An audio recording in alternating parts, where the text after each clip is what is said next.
This podcast is powered by Jupiter, the undisputed super app of Solana.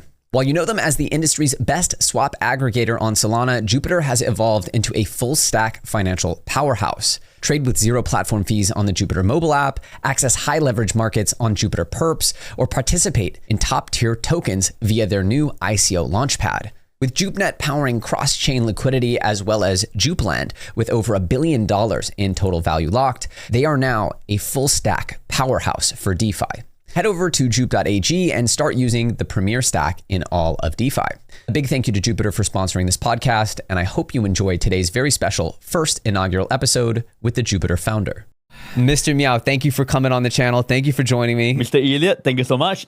Honor, legend. Yeah, you are a legend as well. I appreciate you, bro. Now, this is cool for two reasons. One, I appreciate you coming all the way here and meeting me in person. So I rarely get to do this, so thank you. But two, obviously, you over the last couple of years have gone through a lot. You know, Jupiter, your project, everything. So I kind of wanted to start by just asking you about you, which is just what is it like to be one of the bigger founders in the crypto space? What does that feel like? I mean, it feels like I feel like nothing. No, seriously, I feel like, bro, it's so funny. It's so funny because you know why? It's like we make such a big deal of our industry, right? Yeah. Like seriously, you go walk on the streets. Ask them, hey, do you know Jupiter? They say Uniswap. What? You know, they just like, you know, like they just don't know any of that stuff. You see what I'm saying, right? And then like so it's actually really. I mean, first of all, I think I'm very honored, right? It's like I feel like but firstly, thanks for inviting me. Of course, really appreciate being here. I mean, I wanted to do this like properly, right? You know, versus like doing a stream or something, you know. Yeah, but anyway, I think but back to the point. I feel like so it's funny because I feel first of all I feel like very lucky. I feel like people bitch about crypto all the time. Yeah, you know, crypto is blah blah blah, but you know, I feel like that's not the right energy. You know, you can start gratitude. You know what I'm saying? Like sure. I always think like, wow, if there wasn't crypto, I think, it's so tough. Yeah, what would you do? I got no idea. I got no idea what I'll do. I mean, I'll be in tech. I'll definitely be in tech. I'll probably do. I'll definitely code. I'll definitely do engineering. I'll definitely do growth. But I think but it wouldn't come anywhere close to having the same like dynamism. You know what I'm saying? Sure. You know, like I think the ability to like so intimately combine like, you know, attention and technology and capital, right?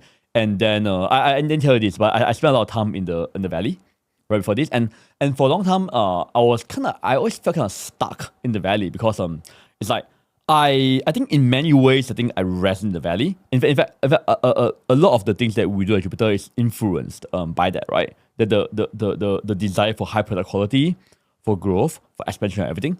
But also I just didn't vibe with that sitting over there, right? But before that you had to stay there. So then you have to always like be in the valley because that's where capital is, right? So crypto is really kind of like the thing that really opened up, you know, the opportunities for capital, you know, because it's like doesn't matter who you are, anywhere in the world and stuff. If you have a good idea and the good framework, you can actually get capital for it. So I feel like I do actually feel like crypto is like incredibly empowering. Yeah, for sure. I mean, I can tell you, I cannot stand dealing with VCs. I cannot stand dealing with the traditional tech ecosystem. I just don't enjoy it. I don't enjoy like the way the pitch and the sale goes. And then in crypto, it often has nothing to do with the success of the products because the heavily VC backed projects sometimes don't perform at all. And oftentimes the best projects are just rogue developers or just people with ideas or people who can build communities. So like what is it like then having built this big project and now do you feel the weight of the expectation of what people want from you now? Again, it's funny, right? Because like we say it's big, but I still think we're very small.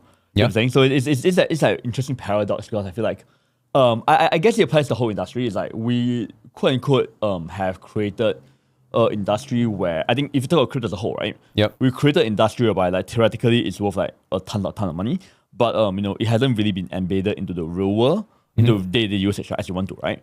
And then secondly, for DeFi as industry, it feels like DeFi is amazing because DeFi is the origination point of value, right? Like whether you're doing an L1 or whether you're doing a protocol, whatever, right? So, Bitcoin, like the value originates in a decentralized way. So I'm saying, you know, but then obviously kind of like but very few people are actually using crypto, Yep. you know, in the decentralized way, right? So I feel like I feel like, okay, cool, right? I think it's nice to have a project that people in DeFi know and crypto know as well. But I think I still feel like we are so small in terms of actual real world impact, right? So I feel like that's actually a very interesting dynamic. That is a paradox, you know, paradox in the sense that, okay, I feel good that I feel nice that we have a certain brand and awareness in the industry. But on the other hand, I also feel like we are like so tiny and small and insignificant. So I think there's this very, very, very, very big desire on my end to close the gap. You see what I'm saying? Like to actually really kind of, hey, you know, how do we kind of really make how do we really replace traditional rails, you know, with crypto rails, right? I'm saying, you know, right? And then also at a personal level, I think so I think and also at a personal level, I think that's actually what keeps me going. Yeah. You know, because I said earlier, sorry? The mission. I wouldn't say it's a mission, honestly. I'm actually not one of those people that claim to have any like higher level goals. I am just it's more FOMO. I feel like some level Vitalik, I really feel like he has some higher level mission, right? Or Satoshi or whatever. But then you're not trying to change the world. Yeah, I don't think so. I really don't think so. I think that I have more FOMO. Like it's more like I know the world's gonna change.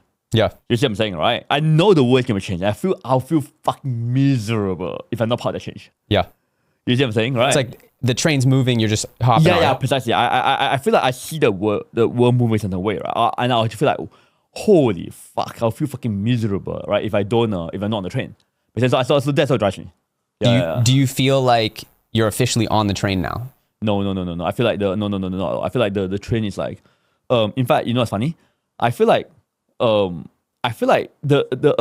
good way to think about it, right? It's like, have you ever seen those movies whereby there's a girl on the train and the girl has hand out and the train is moving and the guy just running after the train? Yeah. You know what I'm saying? Yeah. That's what it's like. Okay. You're never the girl. You're the guy. You're the guy right now. You're never the girl. You're chasing. You're always a train.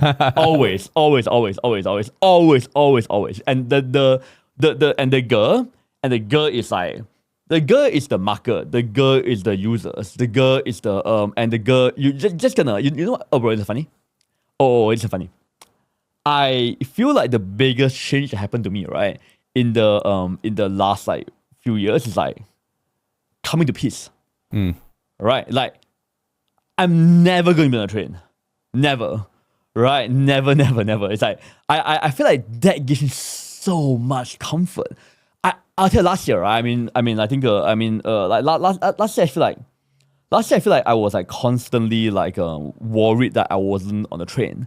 Right? See what I'm saying? And then I just kept like being like, I just kept overdoing things to try to be on a train. See what I'm saying? You know, right? I feel like this year I feel better. I feel like just realizing that, okay, it's like that you're never going on a train, but hey, you know what's funny? The train's not going that fast either. You see what I'm saying? The train just feels very fast, but it's not that fast either. That is the miracle of crypto, to make you feel like the train is always running away. Yeah. Always. Tell me. Okay, over here, that's not all, right? Like, okay, I feel like unless you are in the space deeply, you don't really understand this because it's quite a difficult thing to understand. Do you mind sharing kind of like why you agree, why you think that way too? Yeah. I mean, that's when I first got into crypto, I was working on a startup that had failed. And it failed because the founder had taken all the money and spent it on his girlfriend. Yeah, and was taking trips with his girlfriend. It's true. And I was with the other founder. That's going to be good. Yeah, I was with the other founder, and we were like, full startup mode, like eating ramen noodles and working 24/7, and we were so passionate. And then we found out we were out of money. We were supposed to have a year plus of runway left, and we were like, "What do you mean we're out of money?" And so we were just really upset. And then the other founder, who also got screwed over, looks at me and he goes, "What do you know about crypto?" And I was like, "Well, I know I've heard of Bitcoin stuff." At this point, it's September 2017, right? So this is right as we're about to go into the biggest parabola for altcoins, where essentially you could just put any money on anything and it would go way up. And so I got someone was sharing a chart about. Someone was sharing an SE chart. Yeah. like just Pretty Sorry, much go we ahead. got in and we started putting money on stuff, and it was like decentralized Uber and decentralized Airbnb and decentralized. We were Banana like, tracking. yeah, we were just like, oh, it's everything, but on Web3, it's like the new layer of the internet, and we Those just days, bro. Those days. yeah, and we thought we were just our heads exploded because we so were like, funny. Those days, yeah. and we just made so much money so quick, and we were like, we're geniuses, and then so we got hit with like this like heroin grade dose of hopium and excitement from crypto that actually wasn't normal. We didn't realize it wasn't normal at the time. And then we got wrecked all through 2018, just completely destroyed. But I knew that there was this thing happening. And that's kind of always been the way I view the space, is like this blank canvas that we know is going to be the most expensive painting ever one day. We just don't know what it looks like yet. And so I'm like you. I always feel like I've just got to be sprinting full speed after the train, and I feel all the time as though the window of time to grab it just closing. And sometimes it feels like it's already gone. But then you realize here we are in 2025, almost 2026, and the window's wide open. Yeah, seriously open. I feel like that's like the oh, you know, okay, you know, Sunny, bro, here's Sunny, right? It's like it's interesting because I feel like you only gain that perspective, right, after you sprint like crazy and you realize you're still there. No, you're still not on a train. Yeah. And then you give up. You go, oh fuck. You take a break. And then you give up. You know, take a break. Hey, wait, the train's still there. you Yeah, manifest, so you visualize, you say, okay, we want this to happen, then this to happen, then this, and then it all happens, and then you still realize you're not on the train. Yeah. You know, you Yeah, say seriously. everything you wanted to happens exactly as you hoped it would, and you still feel like you're just chasing. And so it's just, yeah, it's absolutely profound. But then you also start to realize that that's the beauty. You also That's realize the beauty of that it. you also realize that the girl with her hands out looking at you and stuff is an illusion. Yeah. You know, you're Totally. like, and then you're gonna be okay, but I like the illusion. Let's go. Yeah. Let's go. It's like, you know, I feel like that's actually such a She's not real, but if she wasn't there, Yeah, it would suck. it's like, yeah, she's not real, but she's really real. She's really real. Yeah. She's the only thing that's real. yeah. You know what I mean? Like whatever. It's so funny. It's so true because like in crypto, you have to. In crypto, you know what's funny? It's like I really realized, right? Like and to be honest, right? I realize it, but I'm not good at it yet. Okay, I'm trying to be better at it, right? It's like you realize like the in crypto, right? The vision is like it's nothing, but it's everything. You see what I'm saying, right? It's like you really want to kind of understand that, like you really kind of understand like the vision is like nothing, because it's like but it's everything. Yeah. Right. Yeah. I it's so interesting. I feel like as a founder, by the whole founder thing, right, I feel like it's so interesting because like you have to actually really be able to effectively like communicate Yeah. the why you're here, right? Where's the world going, Yeah. right? And where you want to be there. So you think, right? But sometimes you just gotta realize that like because everything is so vague and so fast and everything, right? It's like it's like and without that anchoring, without that gun on the train, see what I'm saying? Right? Yeah. That everyone can see. See what I'm saying? It's really hard to get everyone to follow, right? You know, and yourself to follow too. It's hard to get out of bed. It's really hard to get yourself out of bed when the markets are down, maybe your users not using you, maybe your product is not that great yet, and then your token is down, everything. Right? It's like you really need to get out of fucking bed, man, and do the thing. And that girl on the train, the desire is what keeps you going, right? But sometimes you realize that it's not real.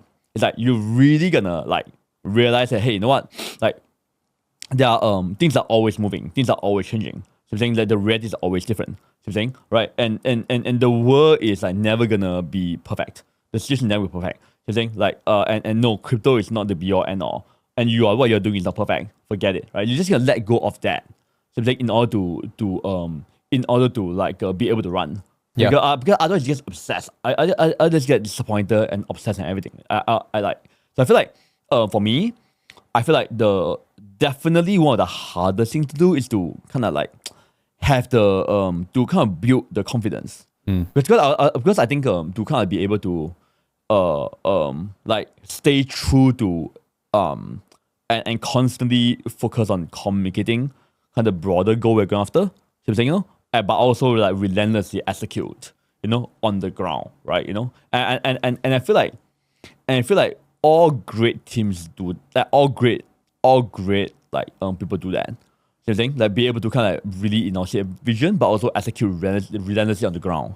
Yep. So, 100%. And I see so many people that just like go one way or the other. Yeah. I think for me, it's so much a psychological battle in crypto, because one, you're battling like these goals you have, and then like you said, you reach some of these goals and you realize that wasn't actually a goal. Right. And then that's what you mean about the girl doesn't exist, because you're chasing the girl. You don't think about what happens when you grab her hand. You never thought about that. You just thought, well, I got to get there. And then beyond that, as a founder, you are being affected not just by your own execution, not just by your own product, by your own team or your own, niche, but you're being affected by things you totally can't control. What is it like as a founder psychologically when you see, like, for example, on October 10th, right? You see something like October 10th, the market just spazzes. What does that feel like for you, or you just are totally at peace with everything and you just don't care? Oh, can I share with you what I think is my biggest strength? Yeah. I have this like insane, probably delusional. I honestly feel like my biggest strength, right? It's like, I think my biggest quality, right, is like or whatever. That I just believe that no matter how bad the situation is, I can take it. Yeah. I can find a way to be better from that, right? Same thing, right? I think and I feel like and I think that comes from like my I feel like for example when FTX collapsed, right? Yeah. I think I personally lost a ton because I was actually okay. So it's funny. I was actually an advisor to Portfolio, who got acquired by FTX for 10%. For 10% of FTX. I remember that. Yeah, and their Etherscan addresses for FTX US used to say Blockfolio. Yeah. And it's also I had a pretty sizable FTX and FTX shares, and also like tokens, and then obviously that evaporated, right? But then but at the moment I was like, holy shit! I remember I remember that moment very clearly, because because back then Jupiter wasn't big yet, right? Whatever, right? So I think but I remember very, very clearly like just seeing like my reaction. I was like, wow. I was like, wow. My reaction, I didn't even like think that much about like my personal net worth, right? I was like, wow, we really need DeFi. Yep. Holy shit, we really need DeFi. So I felt like that was like, holy shit, let's go. So then let's go. I was like, I felt, so that was actually a moment, and right after that we executed like crazy, man. Like at that moment, and start the whole industry into shit, bro.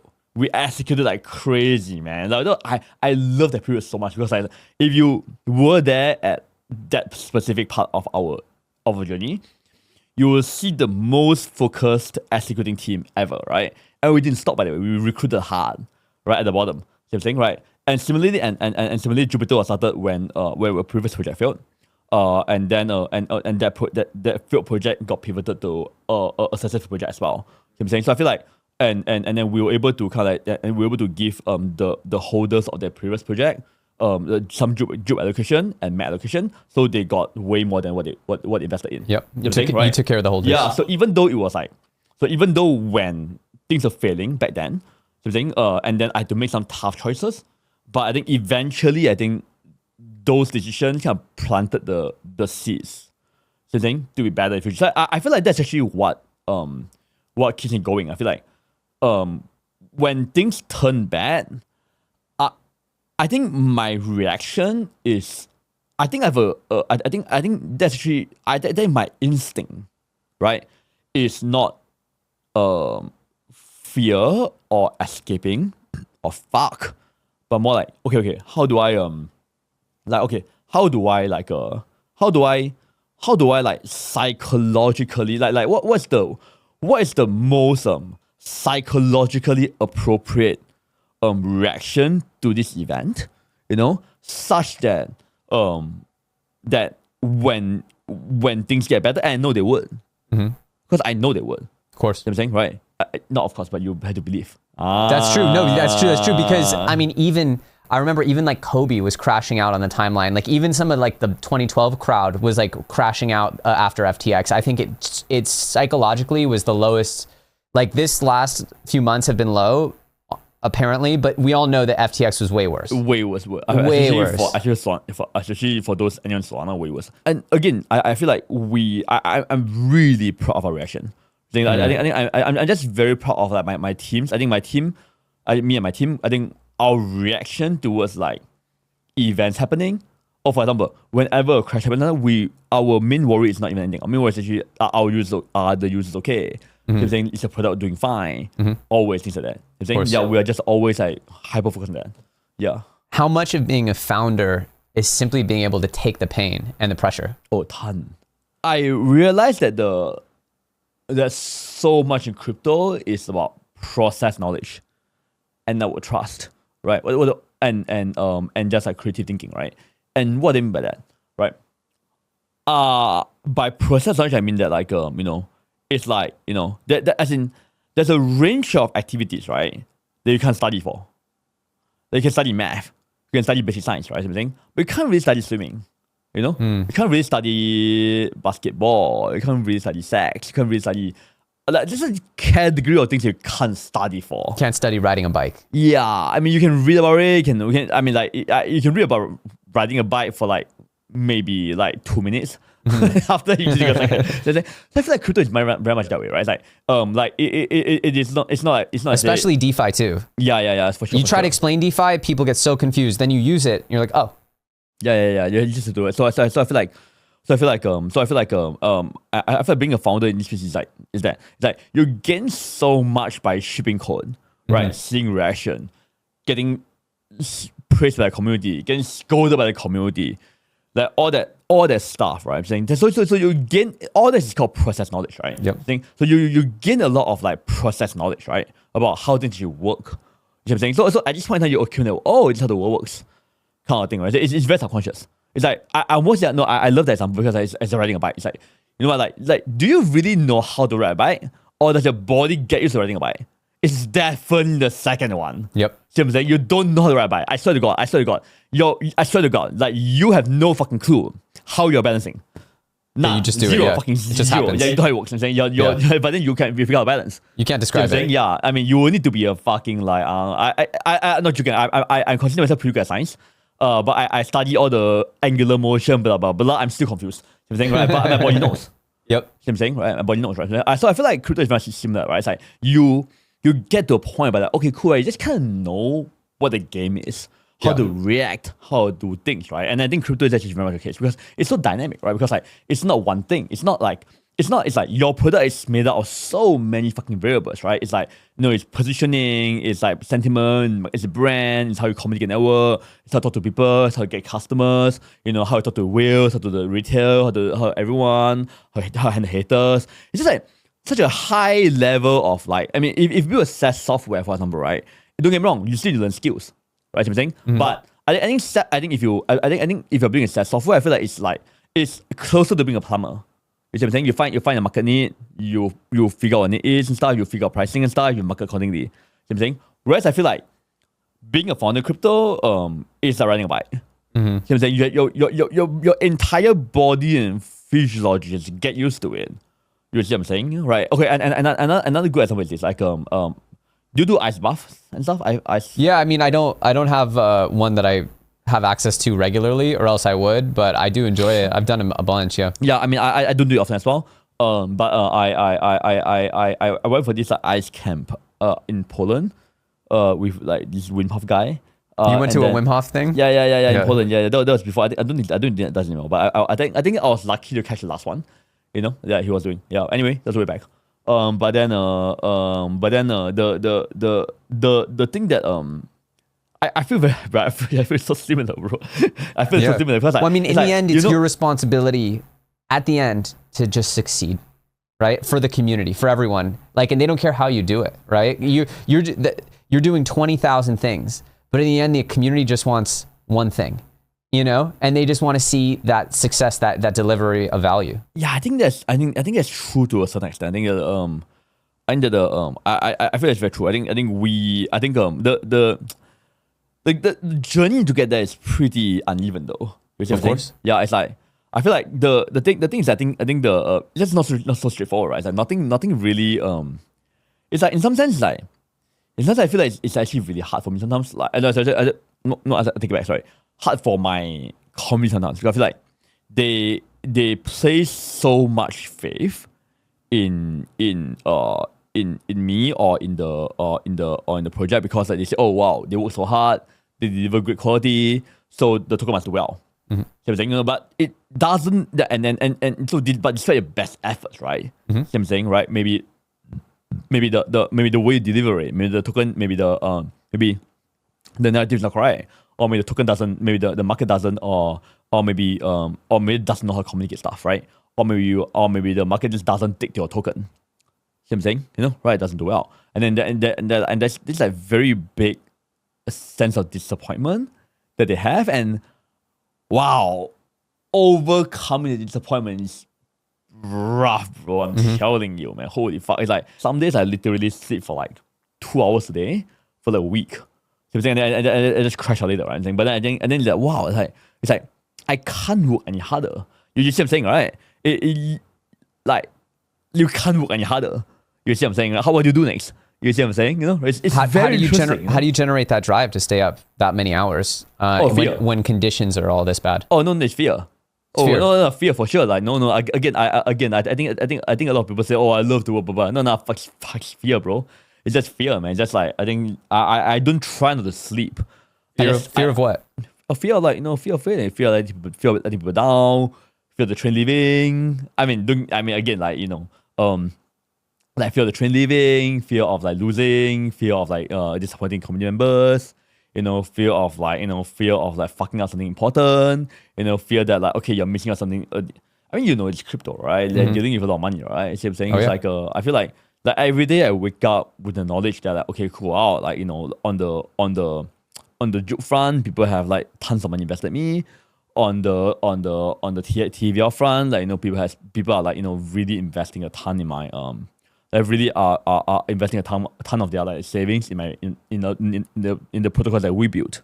You see what I'm saying? And then we're also building JukeNet, the Omnichannel network. And then for that one, like if it does well, it's gonna store like billions in value, right? Or even more. Then that gives you that scan. And then I'm like, wow, I better take care of things. See what I'm saying? So it's like there's always like this there's always like this like massive thing, right? On the back of my head. Okay, am I doing this correctly? Or am I fucking up? Am I doing it wrong? See what I'm saying? And I think it's healthy. Okay, it sounds crazy, but I think it's healthy.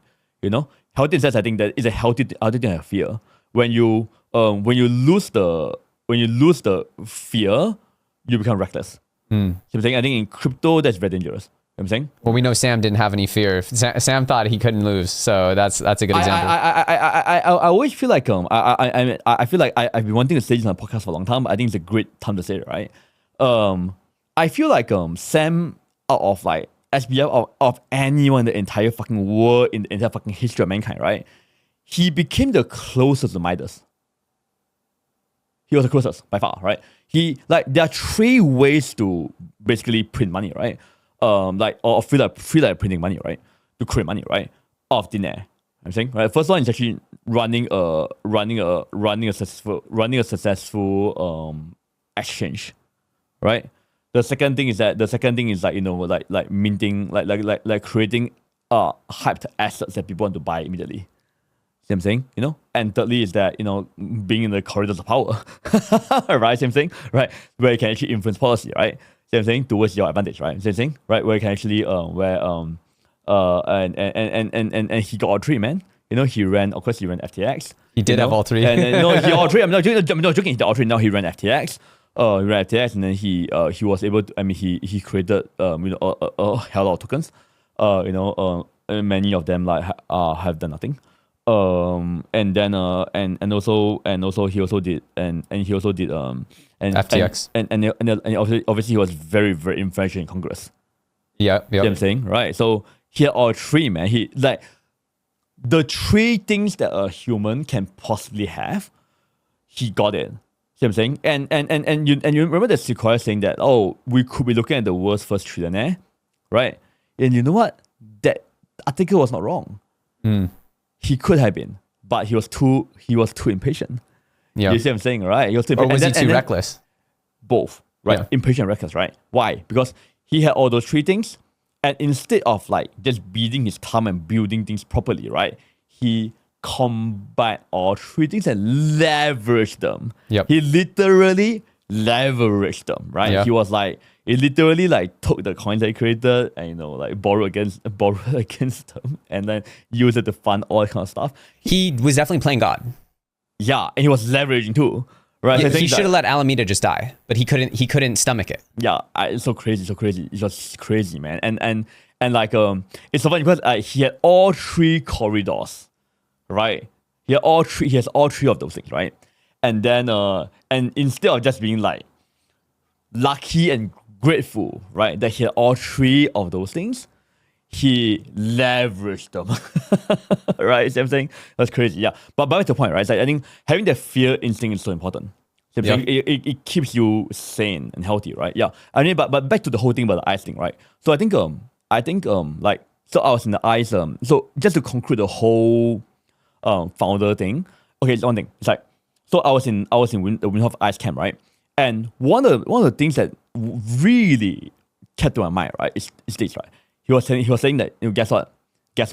And he was called the Iceman, right? Then he literally spent like days in the ice, right? Whatever kind of stuff, right? He was like, bro, guess what? You never get used to it. It's like, it doesn't matter. It's like you would think that by now I'm used to the cold, right? No, it still sucks, right? I think about that every day, right? It doesn't matter how long you do something, how long you are in a founder in space or anywhere really, right? See what I'm saying? Right? It will always suck. Yeah. You just get used to it. See what I'm saying? It's like you must get used to it. I think that's actually what I think is very important, right? It's like, so three things. Number one, it will always suck. So you get used to it. Number two, I think the other reason why I think the ice thing is relevant is that like there's a shock to your system, right? You know how when you go into ice, there's a shock to the system. You know what I'm saying? You must get to the shock. You know what I'm saying? But what you can do is get to the shock. You see what I'm saying? You'll never get used to the cold. You'll always suck, right? But what you can do is to get to a shock. You know what I'm saying? So that your nervous system doesn't spike. You doesn't go crazy. You don't panic. You don't react. You don't run away. That is possible. Yeah. It's possible to have an ice bucket pour onto you and your heart rate stays the same. It's possible. You can't control the actual change, but you can control your reaction to the change. Precisely. So and then I feel just to conclude the whole founder thing, right? Is that I feel like the ability to have the fucking ice bucket just coming at you, whether there's a market crashing, your product launch not doing well, a competitor coming up, or you missing opportunity, whatever, right? So I'm saying, right? I feel like the ability to or you doing something that you think is amazing, but the competitor just hates you for it. See what I'm saying, right? No, many times. It's like I feel like that ability, just the whole thing. I feel like that ability to just have that ice bucket thrown at you, and just not overreacting. It's so important, and I'm still learning that. But I feel like that's my main goal. I want to be much better at having the ice bucket thrown at me. See what I'm saying? And having the right reaction to it. That's all I'm saying. Yeah, that's all. I'm done.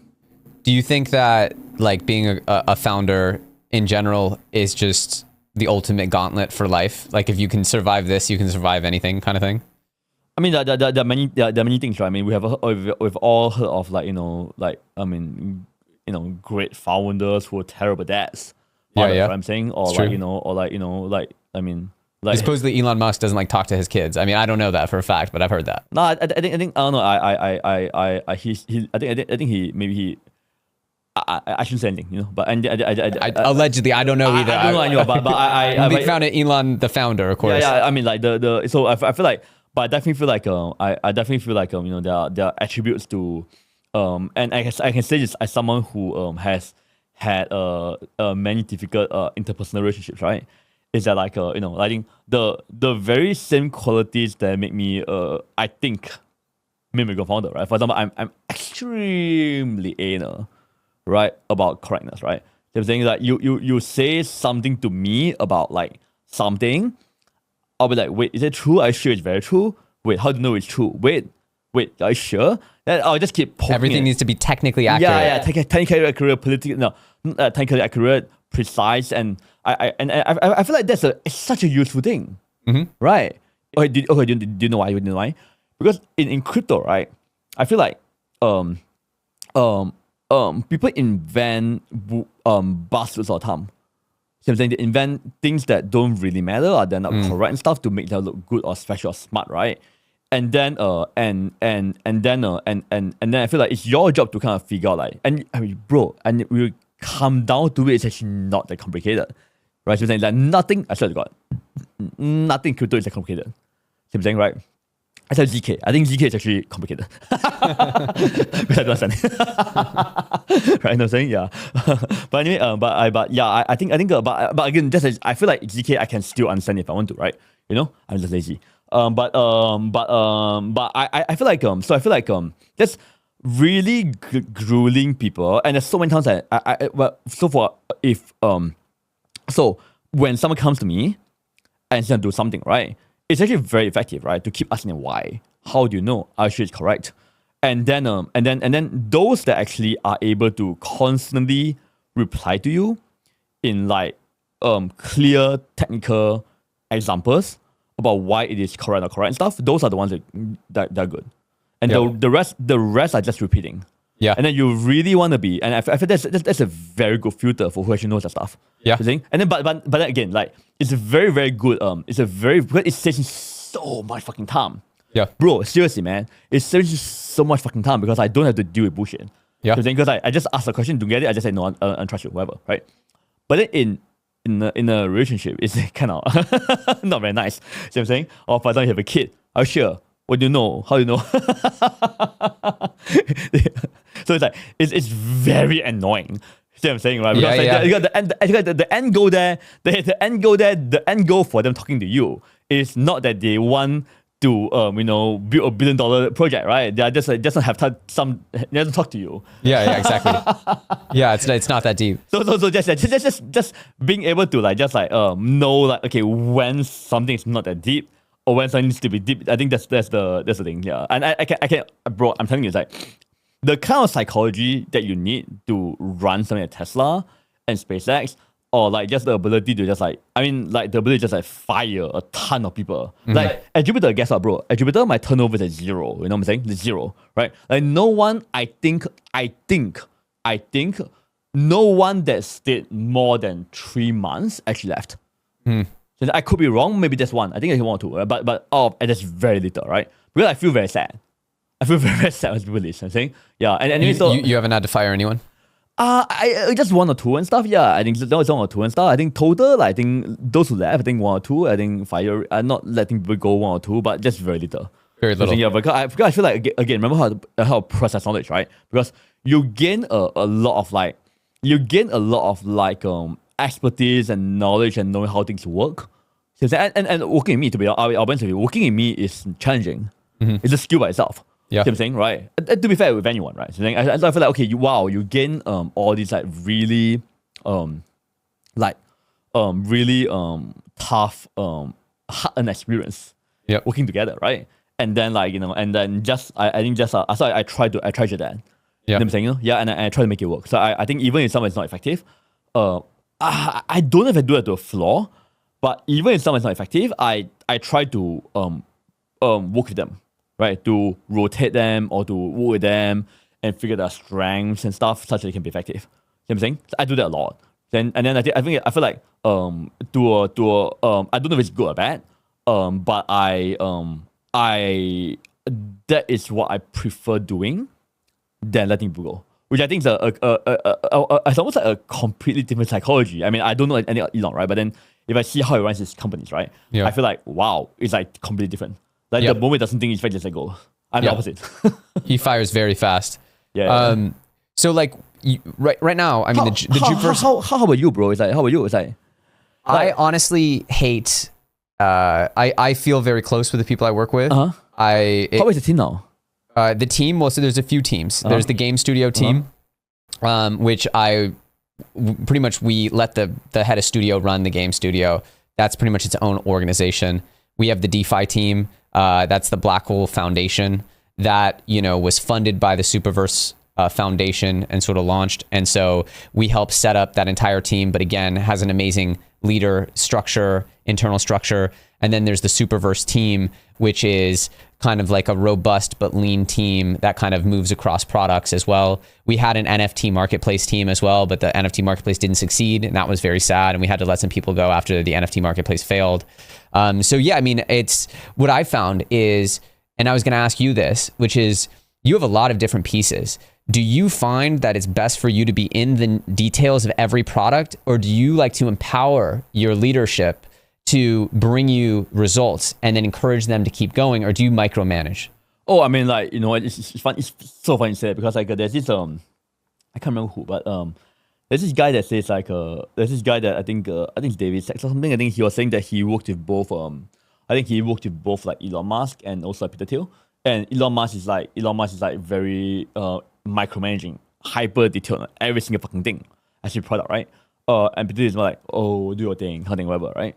And then he was like, and then he takes a hybrid approach where he lets people do that thing pretty much, but then he gets very anal on the product stuff. I think so. I don't know who he is. I remember, but you get the idea, right? And I find that I find that I take a very fluid approach, right? It's almost like I can. Like what I try to do at least, right, is like keeping a very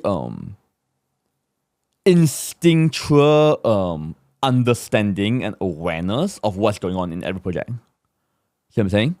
And then and knowing when there's a problem to be solved and pouncing hard when there's a problem. See what I'm saying? Right. So I feel like I do three things. I feel like the old mental models of micromanaging or like delegating don't really work in our regard. Because again, I think in crypto the powerful thing is that with a 3-man team, 4-man team, a lot can happen. So you don't need big 100-man teams anymore. You know what I'm saying? Or you don't need so I feel like what I'm starting to evolve, and I think it is working fairly well. It's early, okay, but it's like okay. So I think I maintain a very high level. I maintain a very very strong. It's not high level. It's not high low level. It's a very I try to maintain a very strong instinct, right? For what is like for the teams in the space, the people, the people in the team, how well they're doing, how happy they are, how unhappy they are, and how clear they are. Are they moving to results? What's being done? And then I go. So that's the first thing I do. I consider myself as like someone that maintains a really good instinctual overview of like everything, and that includes a very deep like technical understanding of how everything works. So I'm saying how every product works. So I'm saying right. That's very important, right? And the second thing that I do is that I think based on that I feel like then I try to be very proactive about problems, right? So I'm saying that means that there's always this so problems always go through a cycle, but like they become increasingly severe. They are like because there's always a ton of problems, right? But then problems at a certain like tipping point. Where they become really fucking bad. Yep. You know what I'm saying? So what you're gonna do is that you can't tackle everything. So in the past I used to tackle everything. You know what I'm saying? And I found that I can't do that. It kills me, right? So these days what I do is I try to make sure that I just monitor problems, and before the problems cascade to a tipping point, that's where I come in. Yep. You know what I'm saying? To solve them. That's why I micromanage. Yeah. You know well, I think that's good. I mean, you essentially are there to remove the big roadblocks. Yeah, or for example, prevent them from being too big. Yeah. And the last thing I do is anchor. I think of my role as anchoring. That means I just take base responsibility for whatever happens. So I'm saying that and in practical terms that means that I'm always supportive of people, right? Yep. They're like, okay, no, you're not of course you're responsible for this thing, but end of the day I got you. So I'm saying I feel like so I do 3 things. Yeah, so I think that's how I think about it. I think I feel like I think because in crypto, right? you are able to operate effectively with small teams. Like even a big project like our own network, the JupeNet, right? Which is essentially a network whereby we are just reinventing like interchain technology. We are just like redoing from scratch some core interchain technologies. We are really trying to remove the need for wallets. Completely removing the wallets and stuff, and allowing true MFA, multi-signatures, and everything and stuff. And also like kind of rethinking sequencing. Even those things are like even for those things, I feel like you just need there's 10, 20 people there. It's not that big. So yeah, I feel like you can actually so I think my style is evolved from there, and you must operate somewhat the same way, right? Yeah. I mean, the way I see it for myself is, and this took me a while to figure out because I was trying to do everything at first. And I was failing at it. And I realized that sometimes that I would make things harder on people because people were a little scared of me. And so I'd come in and I'd try to move things. So true. Yeah, and then I realized I was like, oh, now that person is scared and they're not actually performing at their best. And so one of the things I also realized is, the job of a founder is to make sure the project succeeds. But what does that mean? That means that the project has enough money, that has the great employees, all producing their best work, that the product has traction. But I think one of the biggest things that a founder needs to do, especially in crypto, is communicate well with the world and make sure that you are all moving in the right direction. So hot. Because picking the right direction in crypto, we've seen is one of the biggest things. If you pick the right niche at the right time, you absolutely cook. Pick the wrong niche and you are cooked. And so you can argue there's a single bit. That's like you can argue that like that and not playing God and being able to run the train at the right cadence. Mm-hmm. Those are three things to do, because the industry makes itself, right? Because crypto is an industry that creates itself. Yep. You're saying it's a very self-metallic meta. It's like, how do you call it? Like there are certain industries where like it's very reflexive, right? Yeah. It's like the industry creates itself. You know what I'm saying? And then crypto, and because in crypto, right, when the business are generating assets, and if there's anything people want new monies. People want monies. Same thing, right? And then so there's always given demand. Mm-hmm. Same thing for the creation of new assets, new type of assets, new ways to move assets. Same thing, because every time an asset moves, there's fees. Mm-hmm. There's transfer. Same thing, there's liquidity. Right? So it's a very it's industry will always keep on generating. Mm-hmm. See what I'm saying? So what you're gonna do, right, is that you really need to kind of like, number one, I should say earlier, right, saying that you really need to kind of know where the direction of asset creation is happening. Mm-hmm. So how it's happening, and what's gonna happen. So I think that just putting yourself in that, in that stream of value creation, right? Yeah. So where are we heading? Where is crypto heading? And how does Jupiter fit into that? I think three things. I think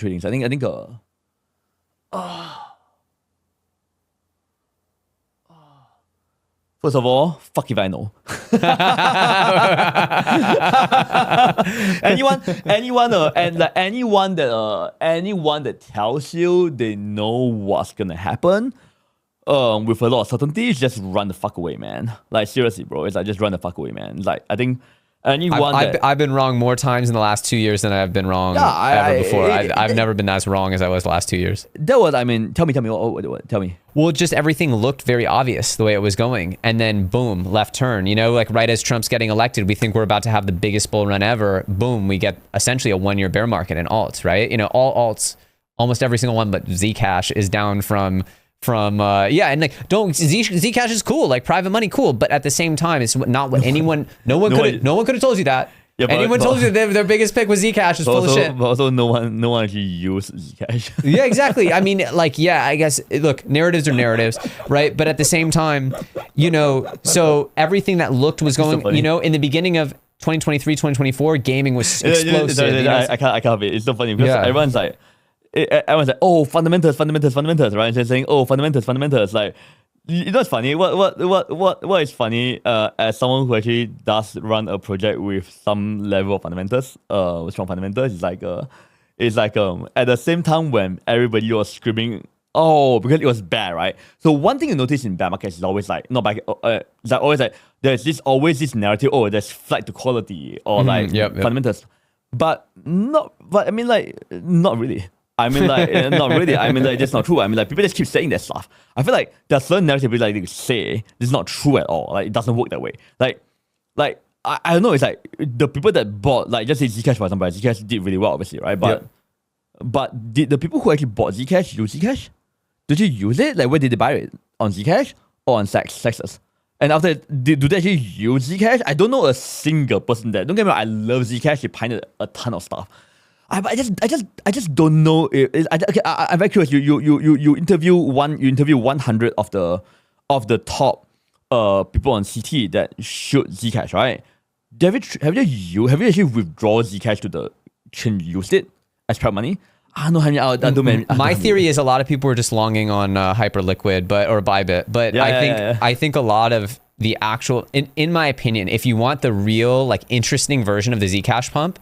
Because it was unlike any of the other pumps. Like, it actually lasted. None of the other pumps lasted. And so my thing is something happened. And if you remember what was happening at the same time, you saw a lot of big ancient Bitcoin whales selling. So my thing is, I think at that point in mid 2025, a lot of smart whales who are very long-term thinkers. Remember, these are people who bought in 2010, right? Amazing. Right? They're very predictive and they held for 15 years, right? Yeah. Insane, to billions. My conspiracy theory, again, conspiracy, not this is just vibes right now. The vibes for me are that people are already predicting that Trump is going to lose because he's not delivering, and the economy's tricky and things aren't pumping. They're already predicting that things are looking not so good for Trump, and that they're hoping, or they're not hoping, but they think that there might be a risk, a small risk, that there's a full socialist pivot in the United States and that they need to get their money out of the system. So the thing is, I think there is a small cohort of real whales that are looking to hide their money in Zcash so that it's not traceable, and they have the win they got from Bitcoin. They're going to take it and they're going to hide it. And so it's not about speculating, but I think there is some people actually that want to use Zcash. That's a full conspiracy theory, but that's why I think Zcash pumped harder than the other things, is that there was actual real buyers who were like, oh, maybe it's a good time to set up an insurance fund. That's just my idea. I think that's feasible. I think the other thing is also that I think the other thing I think is also pretty powerful here is I think that I also think that Zcash also had, like, I mean, if you're holding Zcash in 2025, you are hardcore, bro. You know? I mean, hardcore. I mean, I'm not, like it's like, I mean, you know what they call it like. I mean, I love how Zcash like basically went through like the longest we call it accumulation zone, right? Yeah, 10 years, long ass accumulation zone, man. 10 years. Holy shit! I feel like and if you were there and then you held Zcash, you're like, oh cool, you're holding it. Yeah. You know what I'm saying? So I feel like it's a large combination of factors, but the hype itself is definitely hype driven, right? Yeah, for sure. You know what I'm saying? I feel like a lot of like I feel like but I feel like a lot of it is just like, and then back to the point earlier. I think that sorry, back to the point. I think yeah, so back to your point about where crypto is going. First of all, I don't really think of crypto as crypto, right? I actually think of everything as like a universe of monies. Mm-hmm. It's all like whether it's fiat or gold or whether it's like, you know, everything is like it's just value. To me, it's just value. Yeah, precisely. Money is just a fungible, transferable store value, right? Mm. You know what I'm saying? So anything that's a fungible, transferable, and ideally public, you know what I'm saying, is money. Mm-hmm. You know what I'm saying, right? So I tend to think of crypto as a universe of monies, right? And so what I see is that I think this universe of monies will increasingly be conducted on chain, mm-hmm. right? And on chain means that, for example, like both users are doing it directly on chain to each other. See what I'm saying? You know, right? And the markets will not be in a closed off DDB somewhere, but it will public. It'll be in an on chain market. Mm-hmm. See what I'm saying, right? And also like so I feel like increasingly will be drifting in direction. And I say this not for any. Again, I'm not an idealistic guy. See what I'm saying? I'm quite practical. See what I'm saying? I say that because, quite simply because, right, of a very simple theory I have, okay, which is very simple. Have you heard the term information? You heard the term like information wants to be free? Mm-hmm, yeah. Right, heard that, right? The idea that information, like it's hard to keep information. Right, people always gossip because you information's meant to, like, it wants to get out. Yeah, or like, you can't charge for it's hard to charge for content. Yeah. Because because it's hard to charge content because it don't be free. See what I'm saying? So just like how information wants to be free, I think that the key tagline for the Web2 is like, information to be free. Information to be free, right?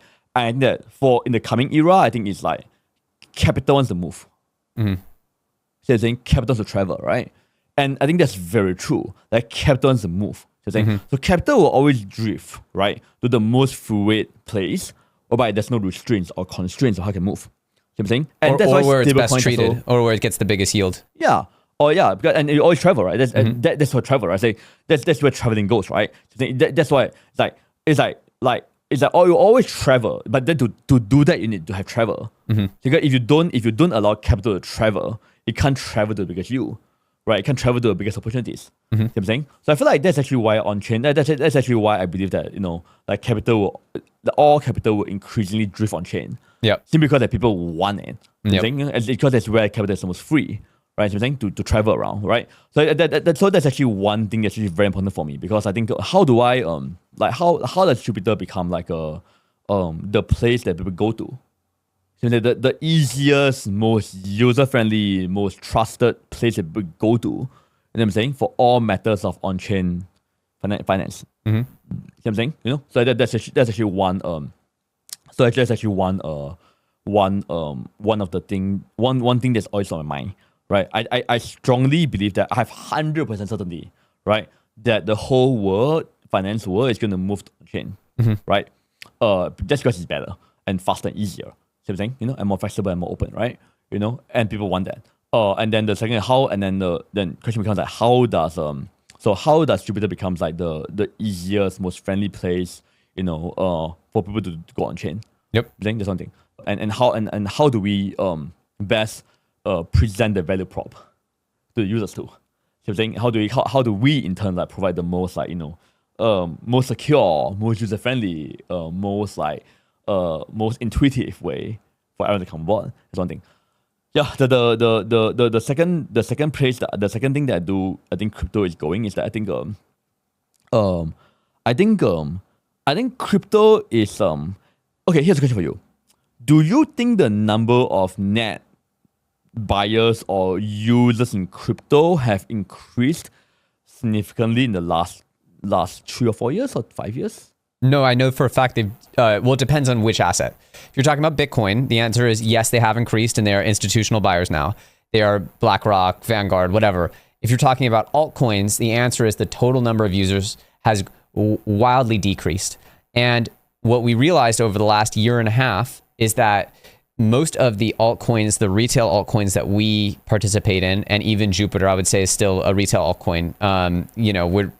It will become institutional as it grows, but it's still traded mostly by retail. That corresponds heavily, almost exactly, with YouTube and Twitter followers and views. The more new followers and new viewers on Twitter and on YouTube, you see massive inflows into retail-focused coins, not Bitcoin. And the less new interested people, the lower our altcoins have gone against Bitcoin. And what you've seen actually over the last year, specifically in 2025, is we have the same amount of new people coming into YouTube and Twitter. Guess what year is the last time you'd have to go to see it this low? Tell me. 2016.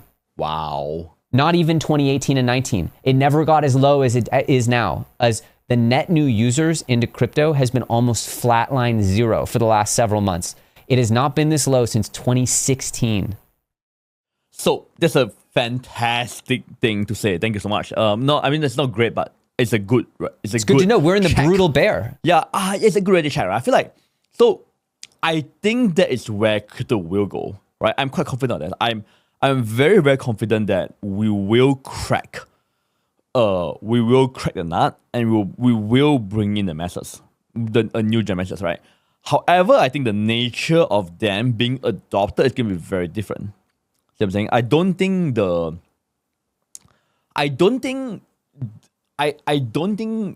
promising 20% APY in perpetuity, or getting influencers to promote gold chains, or promoting driving, or getting celebrities to to make stupid jokes on. I do like some of the FTX ones though. Those are pretty funny. Okay. I don't think those things are the way we can do it, but I am very confident that we as industry will figure it out. And where Jupiter wants to be is that Jupiter wants to be a big part of the effort to figure it out. To get people to, instead of just holding crypto, to actually use crypto, right? From using celebrities in a way just to palm stuff, to actually involving them in a very meaningful way. You know what I'm saying? Because they do have a reach that we don't. See what I'm saying? Right? They have a reach that we don't, right? Engaging in a very meaningful way, right? And the third thing is to kind of set the right expectations and stuff for for them coming in. Versus selling them on unrealistic APYs and or against it. I feel like I am very confident that we'll get there, and I think for us, we want to be a big part of figuring that out. Yeah, so that is how I think about it. Yeah, because I should say earlier, I feel very, very strongly that the number of participants have just not increased. No, right? they've decreased. Yeah, and I feel like we need to not bring them back, but we need to start it again. Yep. Otherwise we are just trading it ourselves. That's what we've been doing. Yeah. So I think and because I like things in treats, right? I think the third thing that I see the third thing that I see crypto doing is that I see that that there's still so many inefficient rails, right? Like whether it's remittances or payment, but whereby there's a lot of I call them the hidden monopoly. Like for example, right, why is the fucking why are you getting charged fucking up to 3 or 4% when you go overseas and you buy something? Yep. It doesn't make fucking crazy sense. Right? It's like people don't even know it, right? Because and